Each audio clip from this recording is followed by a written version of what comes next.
الرحيم الحمد لله رب العالمين والصلاة والسلام على رسول الله صلى الله عليه وعلى آله وأصحابه أجمعين أما بعد السلام عليكم ورحمة الله وبركاته. So inshallah tonight we are discussing the siwak. And the siwak, as we mentioned to you, is a miracle of Allah subhanahu wa ta'ala. It's a miracle that we have something like this. Something that is pure, something that is natural, and something that we will always have access to, insha'Allah ta'ala. The miswak has many benefits to it. Some of these benefits are dunyawi, and other benefits are akhiri, or for the dunya and the hereafter. So what we mean by that is that some of the benefits is medical benefits, physical benefits, and things that you can actually experience in this world. And when we say these benefits are for the hereafter, obviously these are blessings and rewards that a person is given for using the siwak. The advantages of siwak are many. Number one is that the siwak strengthens the gums and prevents tooth decay. Strengthens the gum and prevents tooth decay. So there's a medical benefit behind it. These are all from the ulama, by the way, and even some of them are even proven from some of the statements of the companions and the tabi'un as well. Another benefit or advantage is that siwak helps us eliminate toothaches and prevents further increase of decay.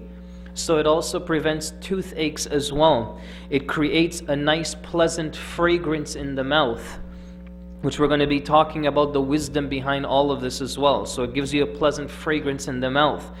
Miswak is a cure for illnesses as well. So these are not just restricted to the mouth. This is a thing that a lot of people think. A lot of people think that siwak, the benefits of it is just whatever's in your mouth. Clean teeth, pleasant breath, pleasant odor, healthy gums. It's not just restricted to that. As a matter of fact, even some ulama talked about how the siwak helps your breathing and your respiratory system and helps you digest food better. Some of the ulama, even there's a statement amongst the sahabas that siwak also increases your memory as well. Siwak also brings clarity to the voice. So if you want to speak, you want to lecture, you want to recite or lead the salah, one of the best ways to do this is to begin by using the siwak as well. Siwak also eliminates bad odors and improves your taste buds. So you end up actually enjoying food and tasting food a lot better by using the siwak. Siwak, as we mentioned, sharpens and improves the memory as well. Siwak is also a cure for headaches. Siwak creates nur on the face of the person that continually uses it. A person who uses the siwak, you will see nur on their face. How do you know you have nur on your face? It's very simple. You know you have nur when your face becomes a pleasant picture for everyone to look at. In other words, when somebody looks at your face, they don't see like a zit, they don't see that you look tired, they don't see that you look old or you look this or that, but they just see calmness and pleasantness in your face. That's why all the ulama, you can look at their pictures or their videos and you can just sit there and stare at them, because you're just admonished by the beauty and the presence in their face.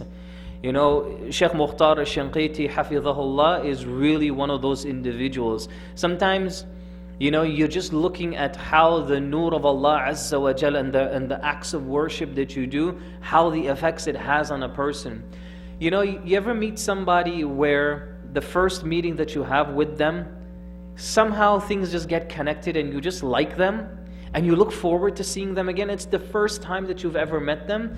I'm sure all of us here, this has happened at some point in your life where you met somebody and they just seem like a really good person and you just want to meet them again and again. That's another sign that the person has nur in their life and especially on their face.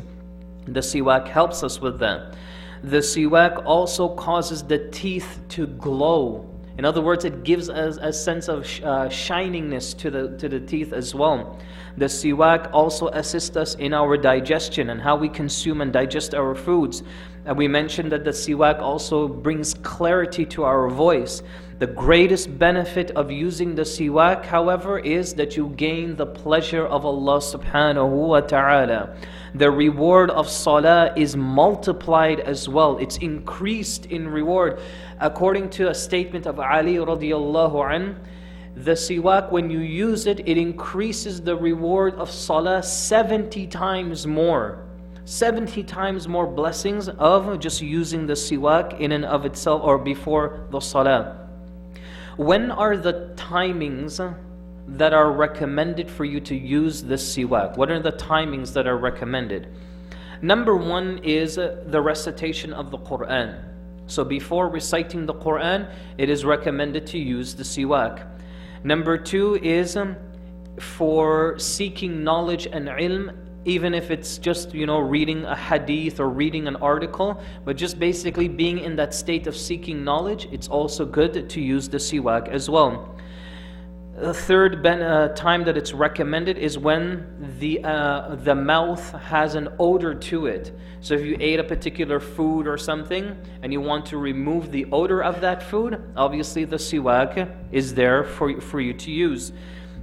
Another sunnah or recommended time is learning or teaching the religion. So just being a teacher alone, also the siwak is recommended for the teacher to use as well. Making dhikrullah, use the siwak as well. Entering one's home, we know this of the Prophet ﷺ mentions this, that when you enter a home, you should enter the home. Before you do so, use the siwak. What's the wisdom behind that? The wisdom behind that is obviously if you've gone to work all day and you're busy, you've ate your sandwiches, you ate this, that, you've been talking, teaching, doing so much activity all day. The wisdom why you use this before you enter the home is at least you bring a pleasant welcome in the home. You come home, you have some level of cleanliness, everybody's comfortable to see you and things like that. It's not like what you see like on TV when the guy or the person comes home after a long day's work and everybody's like, oh my God, you smell so bad, go take a shower and then we can hug or meet or something. The siwak eliminates that. At least you can bring some level of pleasantness in the home. Another recommended time is before entering any good gathering. So any good gathering as well is that you also want to have a siwak with you. So you want to use a siwak every single time before you sit in the halaqah as well. I do it all the time and I encourage all of you to do the same as well. So that's another thing I'm going to do. Next time we have our halaqah, we're going to pause. Everybody's going to use their siwak for like a minute or two, and then we're going to start our halaqah. So make sure you have your siwak. I'm not going to leave this alone for you guys, okay? Another time that it's recommended is when you're experiencing hunger and thirst. So if you want to actually eliminate, now these are things that guys that, medical tests have happened. People have actually tested the siwak and found these benefits from them. That it also helps to eliminate or to control the hunger and thirst that you might have at that particular moment. The siwak is also good for the suhoor as well. So when you wake up for the suhoor to fast, it is also recommended to use. Generally speaking, it is also recommended before meals and after meals as well.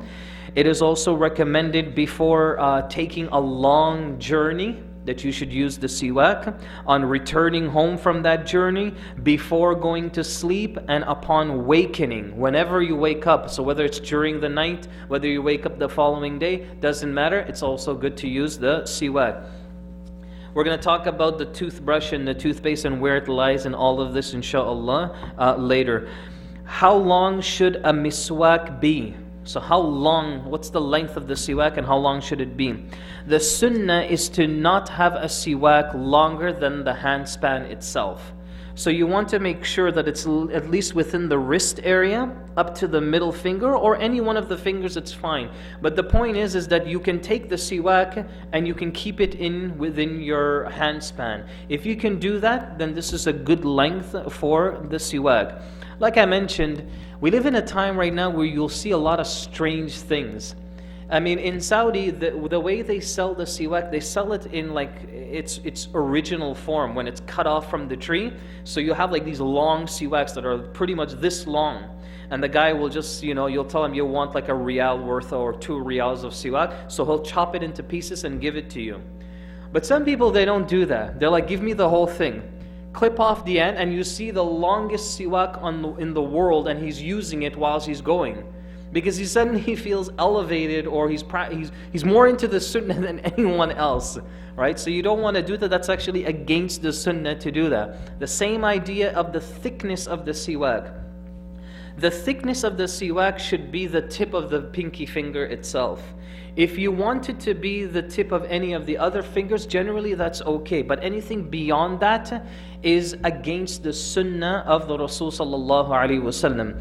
Is it haram? No, it's not. But it's really difficult to use. It's very difficult to use a siwak that's like that thick, and you're cutting, you're gonna start bleeding your gums and all that sort of thing, and it doesn't really clean very well. Unfortunately, we live in a time where these details are overlooked. Basically, the merchant is going to say to you, well, look, I have a siwak. You either buy it or don't. Somebody else will come and buy it. So it became like that kind of a business thing. You're not going to find the merchant saying to you, well, look, I have this really thick siwak, but it's not from the sunnah, so don't buy it from me. He's just going to sell it to you anyways. That's why you occasionally see people doing that and have those siwaks, and you'll even find them packaged the way that these ones are packaged as well. So you just want to keep that in the back of your mind. How should it be used? We talked about this in our last discussion, that the siwak, for those of you who are joining us that weren't here, the siwak is held like this. So basically the thumb and the pinky finger is at the bottom of the siwak, and the rest of the fingers are controlling it from the top. It's the perfect way to control it. Now, Imam Ahmad rahimahullah says that the sunnah of the siwak is that you use it with your left hand. And the reason why he says that is he goes back to that principle about removing impurities. You should always do it with your left hand, because that was the practice of the Prophet sallallahu alaihi wasallam. But according to the vast majority of ulama, the Prophet ﷺ himself, the companions, they would use their right hand when they would handle the siwak. And so that is the majority opinion regarding that. The miswak, let's look a little bit about the history of the miswak itself. The Prophet ﷺ laid great stress on the ummah of using the siwak in and of itself. And this is why in 2 explicit narrations, one of them he says, if it wasn't for hardship, I'd make you do it before every wudu, and in another narration, before every salah. There are numerous advantages to all of this, which we will be talking about inshaAllah. In terms of the history of the siwak is of course a tree twig or a part of a branch that was used to brush the teeth during the time of the Prophet ﷺ. But it's not restricted to that.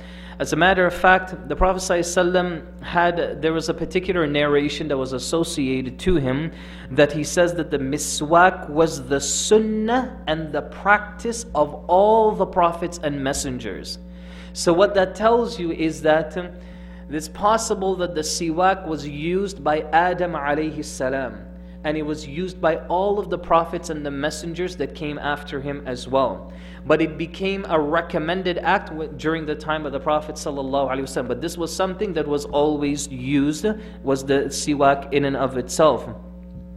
The Prophet ﷺ once said in an authentic hadith narrated in the Musnad of Imam Ahmad, 4 things amongst the practices of the Anbiya. There are 4 things that the prophets and the messengers, they would practice: circumcision, perfume, miswak, and marriage.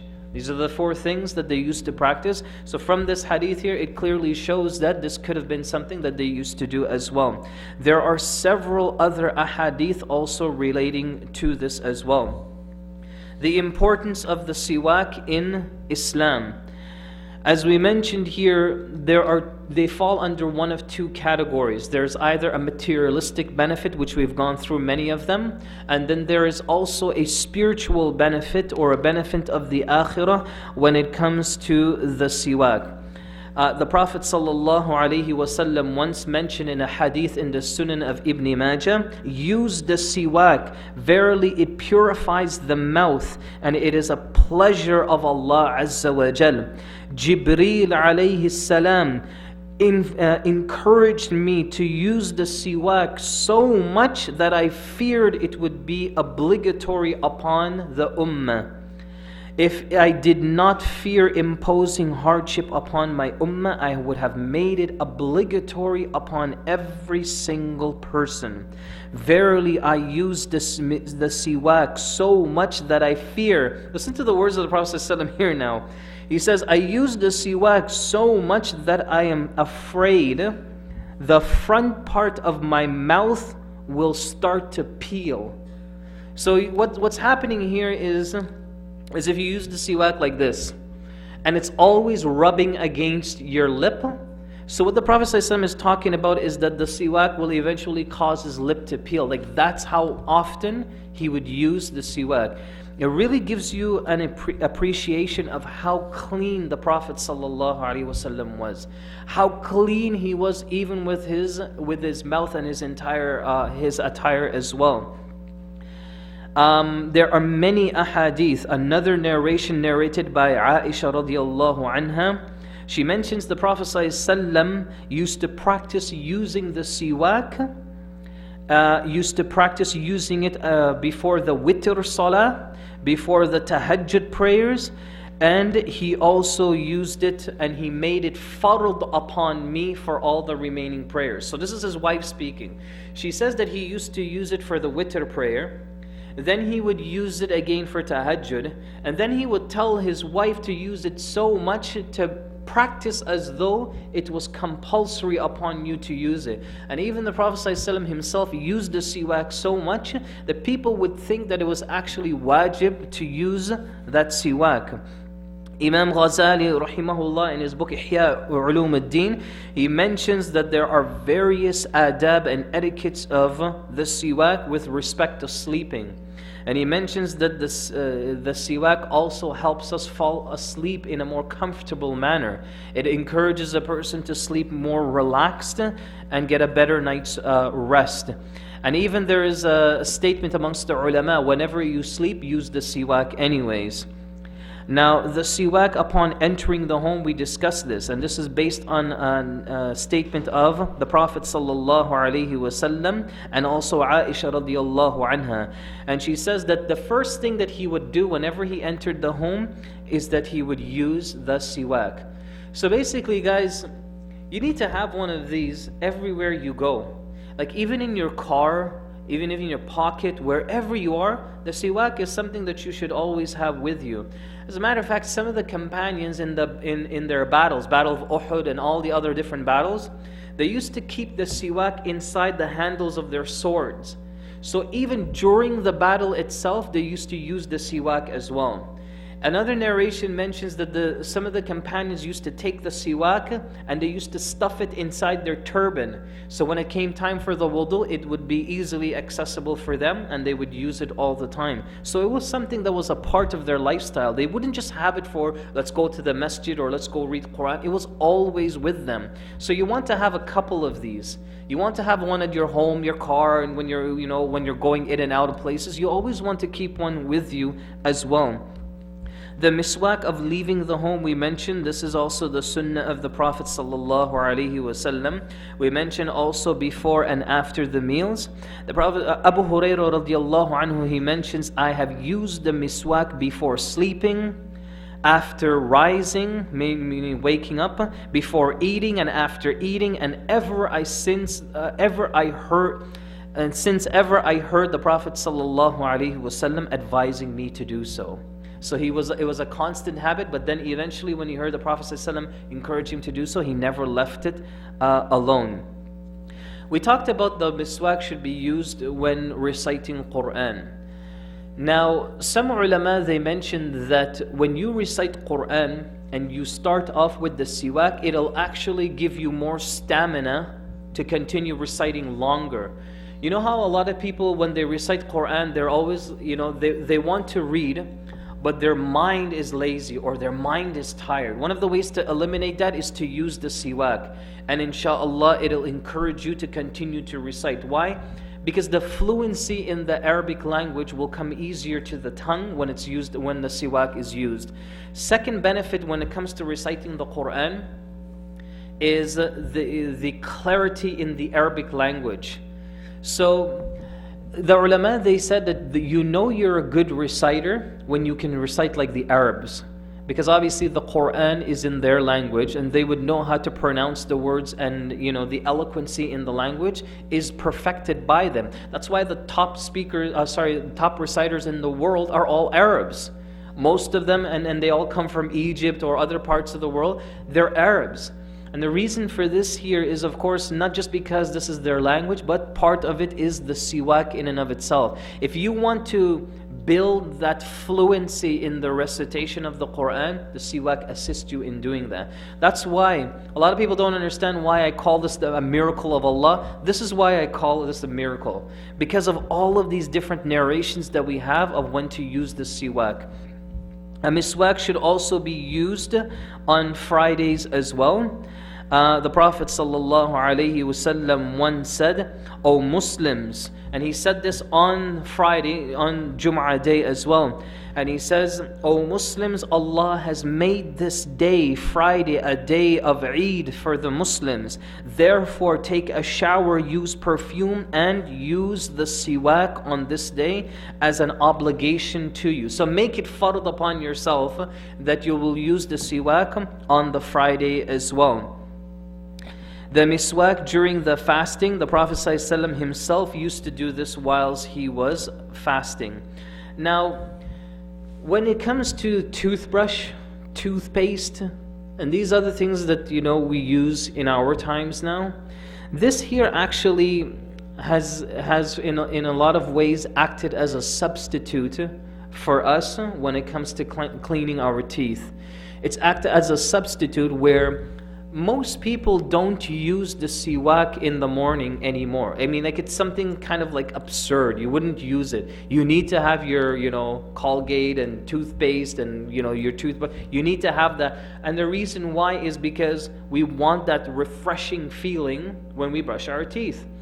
Well, some of the ulama said that because of that notion and because of that idea, the ideology that we have embedded in our societies, that you're only clean if you use toothpaste, this is why this here has become one of those forgotten sunnahs. It is the sunnah of the Prophet ﷺ to use the siwak even in the morning. This was their toothbrush. So every time they would wake up, this is what they would start their day. As a matter of fact, I encourage this as well. I would encourage you, if you can, to try to wake up one day and just use the siwak alone and see how that feels. And if you want to use the toothpaste after because you're not feeling that freshness, then by all means go ahead and do that as well. But the point is that this is all part of you preserving the siwak in your life, preserving it as much as you can. The Sahabas or the companions, when it came to the siwak, some of the Sahabas, including Ibn Abbas radiyallahu anhuma, he mentions that the siwak, treat it as an obligation upon you and don't be neglectful. Be constant in using it, for verily in it lies the pleasure of Allah Azza wa Jal, the merciful, and its greater reward is in the salah. So Ibn Abbas mentions that the most reward that you get for using the siwak is just before the prayers itself. So again, I can't enforce this for Isha because that might be short notice for some of us. Next salah, try to have a siwak with you. Don't come and pray unless you got a siwak with you. I'm telling you, brothers and sisters, what I found, I don't know of any evidence for this. It's just something for myself. I've been using the siwak for a lot of years. What I have found for myself is every time I start off a salah, whether I'm leading it or I'm following in it, every single time I start off in prayer, I've always found that when I use the siwak, my focus and my concentration, my khushu' in the salah just seems to be that much stronger. I don't know why. I don't know if it's something like psychologically wrong with me or it's something that I'm just perceiving it in this manner. I don't know. But if there was some truth to that, it just only adds to the miracle of the siwak itself. So try to do that. Another companion once mentioned that there are two things of a Muslim that are the best. Two things, if he does it, these are the best things that a Muslim can do. And he says, performing tahajjud salah, and then constantly using the siwak. Performing tahajjud and constantly using the siwak. The ulama, Imam al-Shawkani rahimahullah, he mentions that the miswak is one of the laws of our sharia, and it is as clear as the daylight, and this has been confirmed by everyone and the people of this world. Some of the adab or the mannerisms when it comes to the siwak itself. The majority of the ulama, they say that siwak is not fard. Okay, so it's not compulsory for a person to use the siwak. However, despite all of this, the Sharia still gives a great amount of importance in using it. So the majority of ulama, they said as a result that the siwak is mustahab. It is highly recommended to use it. What does that mean? If you use it, Allah gives you a reward. But if you don't use it, Allah doesn't punish you for not using it as well. But obviously you lose out on that great reward. Here's a statement that's very, very, very true and very, very interesting. One great scholar used to say, he who becomes neglectful about the adab is deprived of the sunnahs. In other words, the person who doesn't have good akhlaq, doesn't have good etiquette, is a person that will be deprived of sunnah acts of worship. Which is very true. Most of the people who don't have good manners, they are not going to find them that those are the guys that are going to be praying all their sunnah prayers, that are going to be giving the extra charity, that are going to be smiling, that are going to be saying salams to everybody. They're not going to be doing those sunnah acts of worship. So it's been deprived from them. Why? Because of the akhlaq issue. Then it continues. And he who neglects the sunnahs is deprived of the fara'id or the compulsory acts. So one of the ways that why the compulsory acts becomes difficult is because we would neglect the sunnah acts that evolve around it. This is why a lot of people, they ask, every time I pray salah or every time I want to give zakat or something, I always have to force myself to do it. And whenever it's time to pray, I have to force myself to pray. Well, this is because you're missing a lot of the sunnah acts that evolve around salah, that evolve around the Quran and other things like that. So here, it's a ripple effect. Then it continues, and he who becomes neglectful of the fara'id is deprived of its reward in the hereafter. So eventually the person loses everything. You neglect all that's compulsory, then the person becomes humiliated in the akhirah. Then it continues, the types of siwak. The types of siwak, it is permissible to use all the types of tree twigs, provided that these are not harmful and poisonous. So obviously, the siwak, any tree twig you find generally is okay. But you also want to make sure that it's safe to use as well. It is obviously haram to use anything that's poisonous or anything that would cause an effect, a negative effect in your mouth. Now, there are a couple of trees that are haram because there are specific ahadith about them. The pomegranate or the rumman tree is haram to use its branches or its twigs as a siwak. The bamboo tree as well, it is haram to use that as a siwak. I hope I can say this word right, the chambali tree, spelled Chambele. This is a type of tree. I haven't looked this one up here in particular, and just to kind of have a picture of how it is. But this is also a specific hadith the Prophet ﷺ specified. This is one of the trees that you don't want to use a siwak for. The Prophet ﷺ also mentions the type of siwaks that are recommended. Now people ask this all the time. There's so many different kinds of siwaks, so which one is recommended? Number one is a type that comes from a tree called the Peelo tree. The Peelo tree, P-E-E-L-O, P-E-E-L-O, the Peelo tree. Then the second type of tree is the Zaytun or the olive tree itself. Then the third type is a bitter tree. So any tree that has some bitterness to it is also permissible. And also another type of tree is the walnut tree itself. Now the miswak of the Peelo tree, the first category that we mentioned, The Prophet ﷺ mentions that the miswak of the pillow tree is the best one. Now, how do you know when you have the pillow tree? Some scholars, they said it's like a greenish color. We don't have access to these pillow trees. They grow more in the hotter countries, in the Arab worlds and things like that. It grows in there. It doesn't grow in this area because the winter would kill this kind of tree. So this kind of tree here, it's like the greenish, brownish color or shade to the siwak itself, and it has a very, very strong and bitter taste to it. This is the kind of siwak that you'll find on the floors of the haram, all throughout in Mecca and Medina. Those old Bedouins that are sitting there, this is the kind of siwak that they sell as well. Then you have the zaytun or the olive tree. This is the very hard siwak. Like sometimes the Arabs, what they would do is they take this kind of siwak and they would have to soak it in water overnight before it would soften. Like their teeth just wouldn't do the job. It's a very hard and it's very, very smooth. It's as if somebody has just like scraped off all the edges from it and it just became a perfect smooth surface. This is that type of tree as well.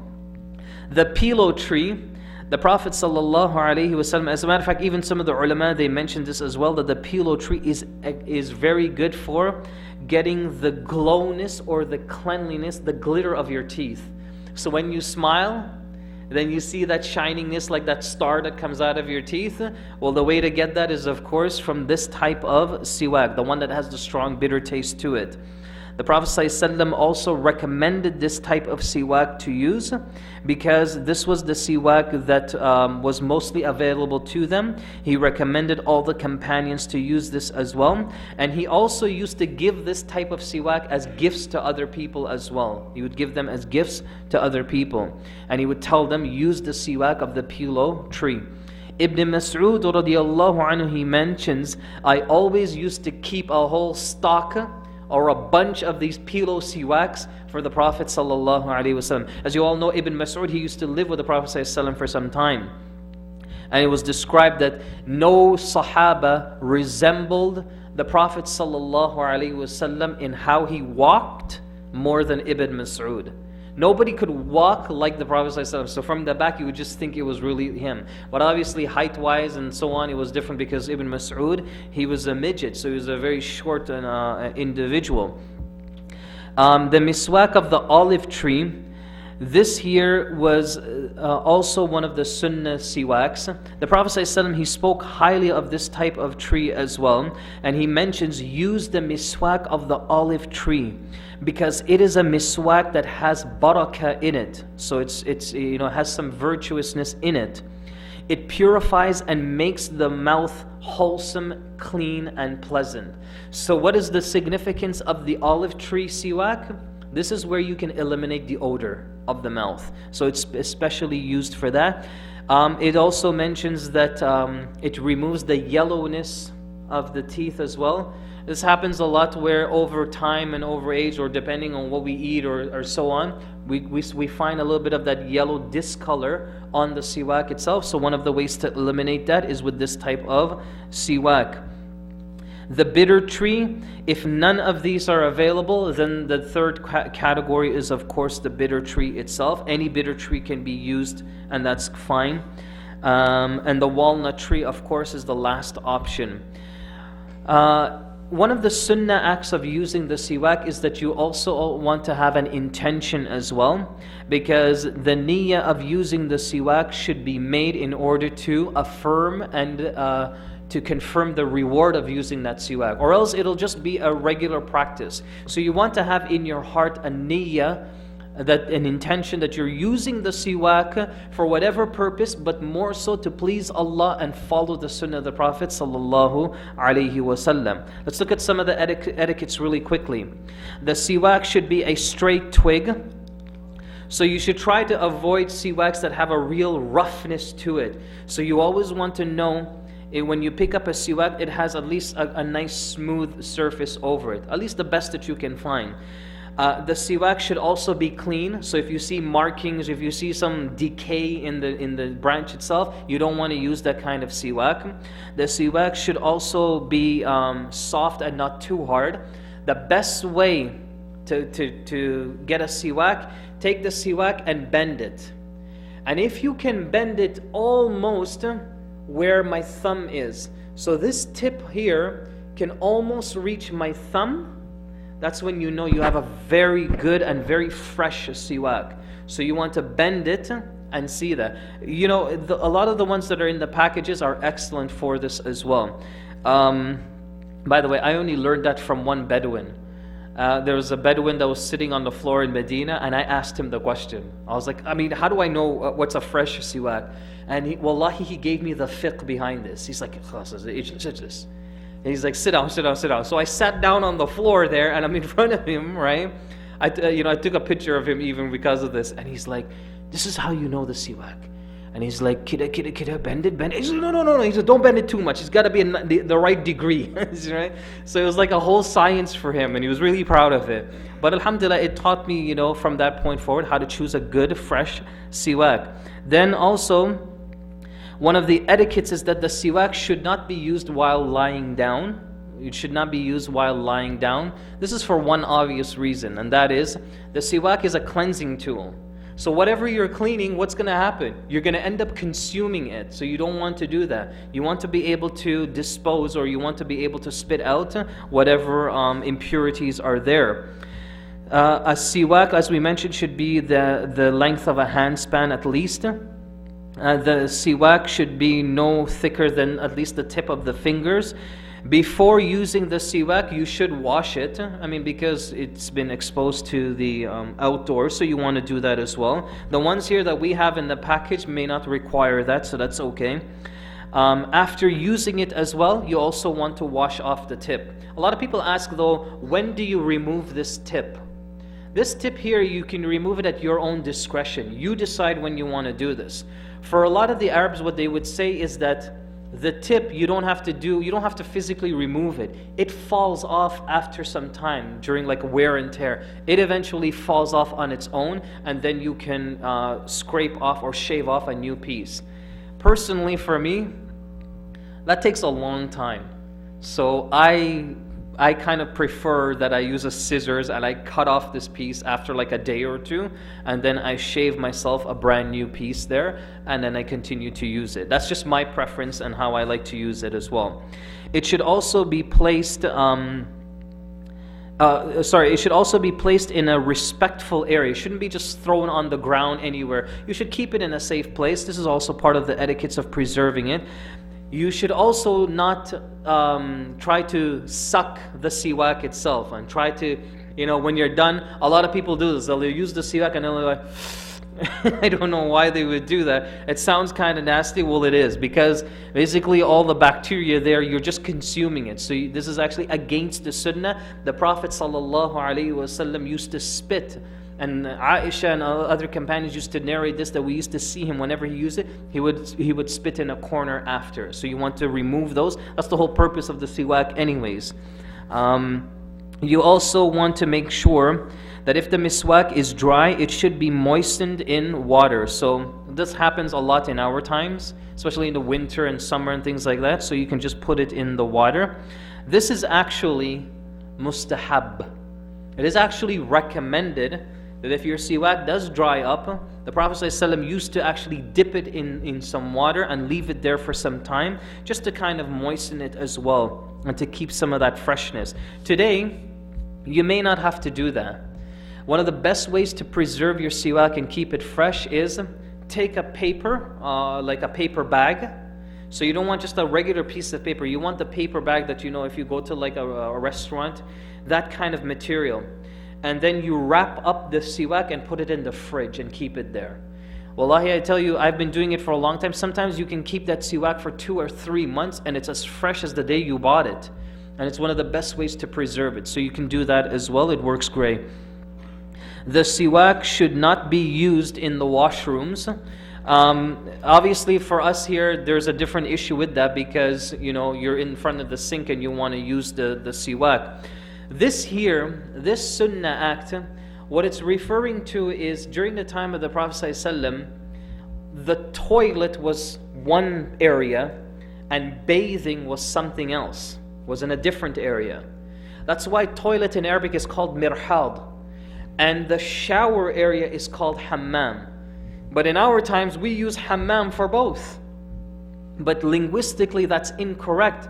Mirhad is what the actual toilet that a person uses, and hammam is a place where there's a shower. So what this is talking about is using it where the toilet is.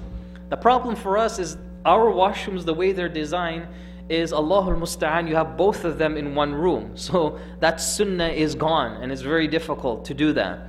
So here what the ulama advise us is that as long as the toilet is nowhere near the sink, so a lot of the washrooms today, the toilet will be behind you, this is okay. It's still sort of in a restricted area, and so you can still use it within the over the sink and wash yourself, and it's completely fine. It's one of those sensitive, touchy issues that's very difficult to get around, and Allah Azza wa Jal knows best.